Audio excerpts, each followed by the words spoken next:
Assalamualaikum warahmatullahi wabarakatuh. Apa kabar anak-anakku semua? MI Tarbiyatus Syarifah. Bagaimana kabarnya hari ini? Ibu harap kita semua dalam lindungan Allah Subhanahu wa taala. Oke, sebelum pembelajaran dimulai, marilah kita membaca basmalah bersama-sama. Bismillahirrahmanirrahim. Oke, anak-anak, hari ini kita akan belajar tematik pada mata pelajaran IPA. Tema 2, subtema 1 tentang alat pernapasan hewan.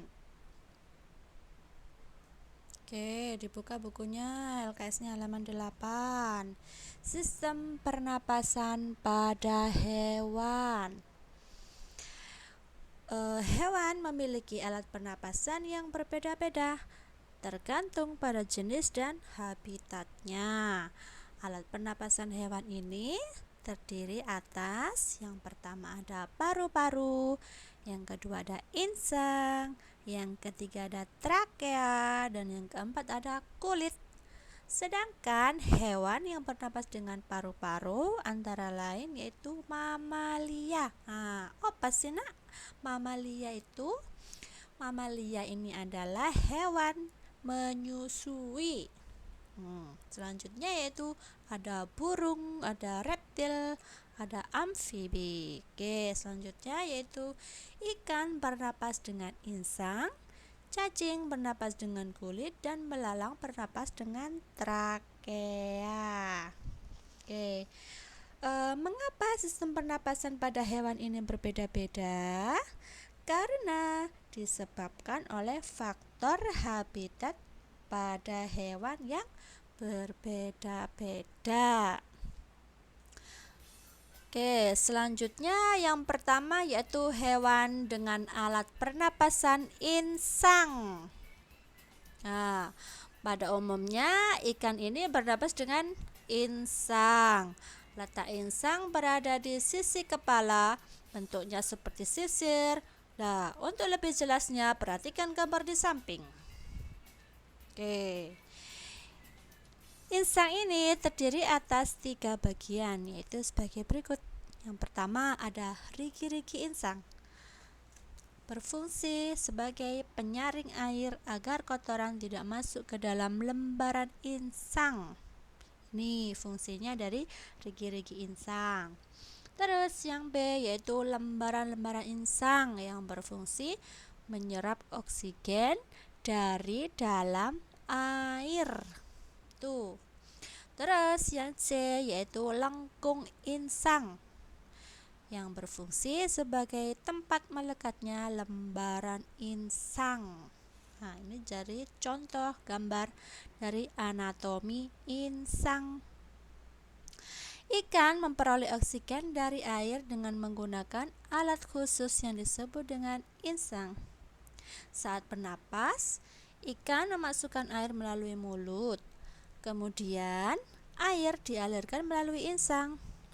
Di dalam insang ini oksigen diserap, sisa pernapasan dikeluarkan bersama air melalui insang. Insang hanya dapat bekerja di dalam air, jadi ikan akan mati jika berada di luar air karena insang tidak dapat bekerja. Jika air tercemar, maka kandungan oksigen dalam air berkurang. Hal ini juga dapat menyebabkan kematian pada ikan.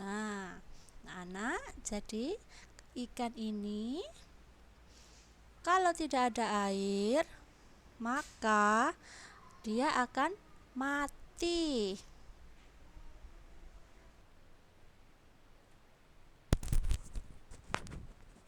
Oke, selanjutnya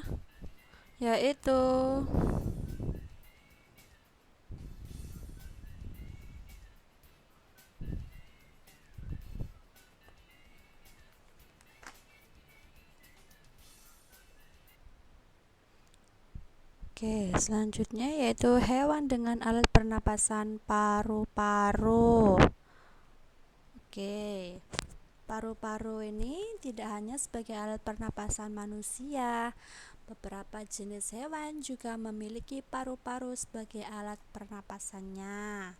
Contohnya yaitu yang pertama yaitu hewan menyusui atau yang disebut dengan mamalia. Hewan menyusui ada yang hidup di darat dan ada juga yang hidup di air. Hewan mamalia yang hidup di darat ini antara lain yang pertama ada sapi, ada kuda, ada kambing, ada gajah, dan ada kelelawar. Sedangkan hewan menyusui yang hidup di air yaitu ada lumba-lumba, ada paus, ada pesut. Alat pernapasan pada hewan menyusui sama dengan alat pernapasan manusia, yaitu terdiri dari hidung, saluran pernapasan, dan paru-paru. Penyerapan oksigen berlangsung di paru-paru, sedangkan karbon dioksida dan uap air dihembuskan melalui hidung. Nah, ini contoh gambar dari alat pernapasan pada kuda. Di sini ada hidung, ada trakea, ada paru-paru, ada bronkiolus, pembuluh arteri, dan alveolus. Selanjutnya yaitu B. Burung atau aves. Sistem pernapasan pada burung. Sistem atau alat pernapasan pada burung ini terdiri dari hidung, batang tenggorokan, dan paru-paru yang berhubungan dengan pundi-pundi udara. Pada burung terdapat 5 pasang pundi-pundi udara, yaitu sebagai berikut. Ada pundi-pundi udara pangkal leher, ada pundi-pundi udara antar tulang selangka bercabang-cabang membentuk pundi, dan yang ketiga ada pundi-pundi udara dada depan, ada pundi-pundi udara dada belakang, dan yang kelima pundi-pundi udara perut.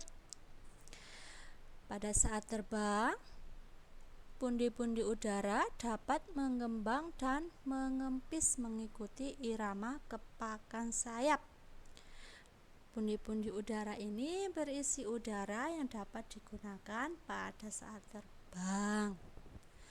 Terus, apa sih anak-anak manfaat fungsi pundi-pundi udara ini? Pundi-pundi udara berfungsi yaitu yang pertama, melindungi tubuh dari cuaca dingin. Nah, pundi-pundi udara ini membungkus alat-alat bagian dalam. Yang kedua yaitu fungsinya memperkeras suara burung. Terus yang ketiga, pada burung yang suka berenang, mengembang dan mengempisnya pundi-pundi udara dapat membantunya berenang. Nah, pada saat pundi-pundi mengembang, burung akan mudah mengapung. Sebaliknya, untuk menyelam, pundi-pundi udara akan mengempis. Tuh, contohnya proses dari inhalasi atau kantong udara terisi. Ini. Dan ini proses ekshalasi atau kantong udara kosong. Oke, selanjutnya yaitu reptil atau reptilia. Reptil adalah hewan melata. Contohnya ada ular, ada kadal, cicak, buaya, kura-kura, dan komodo. Alat pernapasan pada reptil ini hampir sama dengan alat pernapasan pada manusia. Alat pernapasan reptil ini terdiri dari hidung, batang tenggorokan, dan paru-paru. Di dalam paru-paru terjadi penyerapan oksigen serta pengeluaran karbon dioksida dan uap air. Ini contoh dari organ pernapasan pada kadal. Nih, ada lubang hidung, ada trakea, ada paru-paru, ada tulang rusuk, dan lain sebagainya. Selanjutnya yaitu D. Katak atau amfibi. Sistem pernapasan pada katak. Amfibi adalah hewan yang hidup di darat dan di air. Contohnya yaitu katak. Dalam pertumbuhannya, katak mengalami perubahan bentuk tubuh atau yang dinamakan dengan metamorfosis. Perubahan tersebut mempengaruhi alat pernapasannya. Pada saat masih berudu, katak bernapas dengan insang. Setelah dewasa, katak bernapas dengan paru-paru. Dan ketika di air, katak ini bernapas dengan menggunakan kulitnya. Selain itu, katak juga mempunyai selaput rongga mulut untuk mengikat oksigen. Yang ketiga yaitu hewan dengan alat pernapasan trakea. Sistem pernapasan pada serangga. Contohnya, beberapa hewan bernapas dengan trakea. Contohnya yaitu serangga seperti jangkrik, kupu-kupu, belalang, kumbang, nyamuk, dan lebah.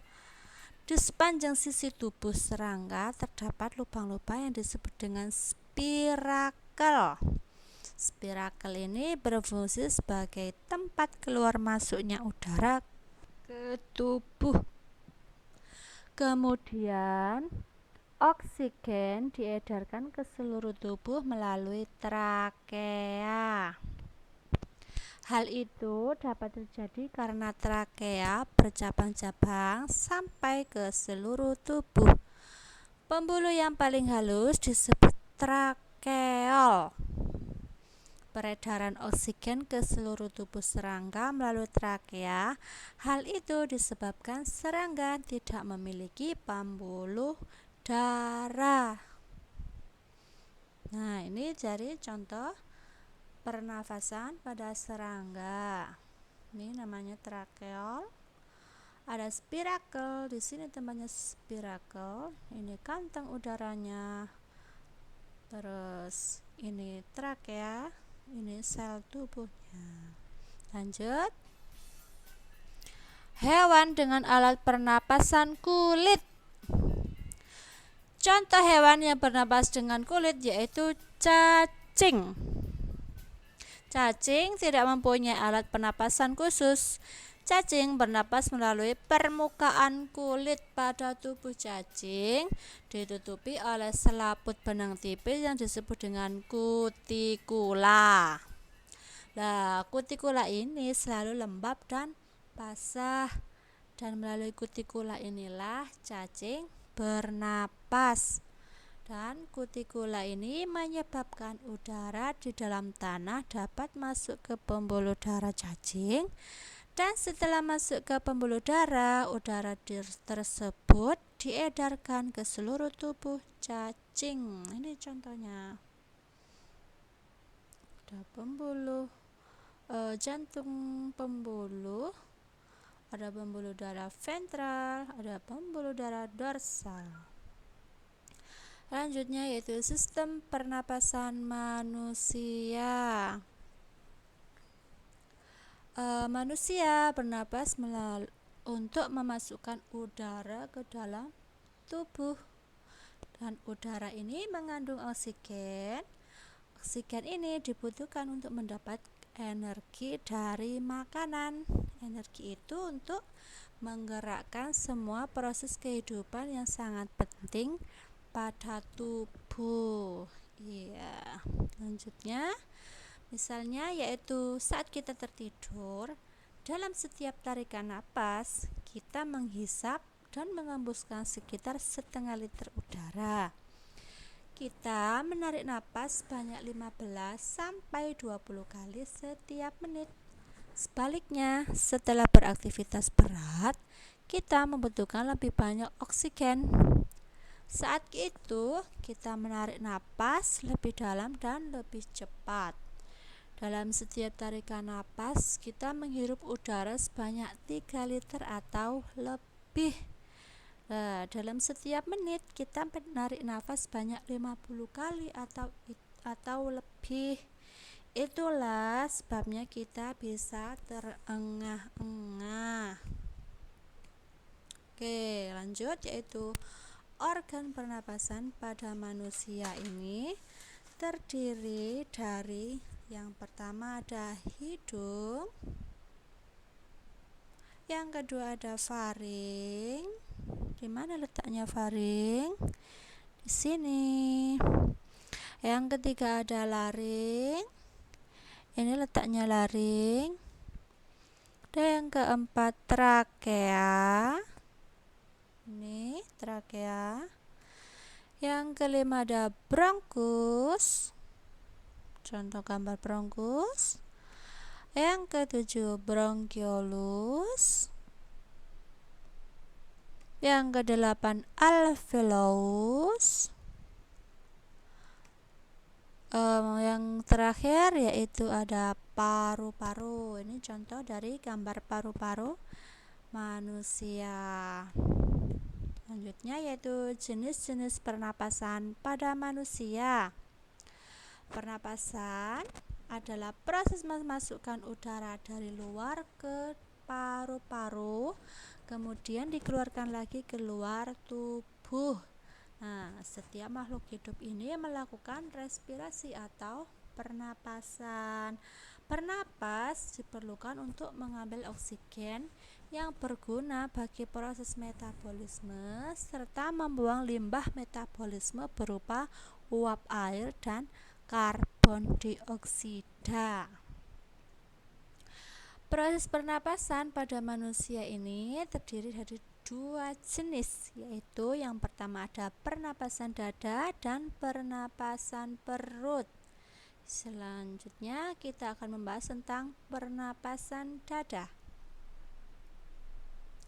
Pernapasan dada adalah pernapasan yang melibatkan otot antar tulang rusuk ketika terjadi inspirasi atau menghirup udara. Otot antar tulang rusuk berkontraksi sehingga tulang rusuk dan tulang dada terangkat. Akibatnya, tekanan udara di dalam paru-paru menurun sehingga udara luar masuk atau yang dinamakan dengan inspirasi. Inspirasi ke dalam paru-paru melalui saluran pernapasan. Oke, ini gambar dari proses inspirasi atau udara masuk atau proses menghirup udara. Kalau ini yang dinamakan dengan ekspirasi atau udara yang keluar atau proses kita menghembuskan nafas. Selanjutnya nomor 2 yaitu pernapasan perut. Pernapasan perut adalah pernapasan yang melibatkan otot diafragma. Ketika terjadi inspirasi, otot diafragma berkontraksi sehingga dada menjadi terangkat dan membesar. Akibatnya, tekanan udara di dalam paru-paru menurun sehingga udara luar masuk ke dalam paru-paru.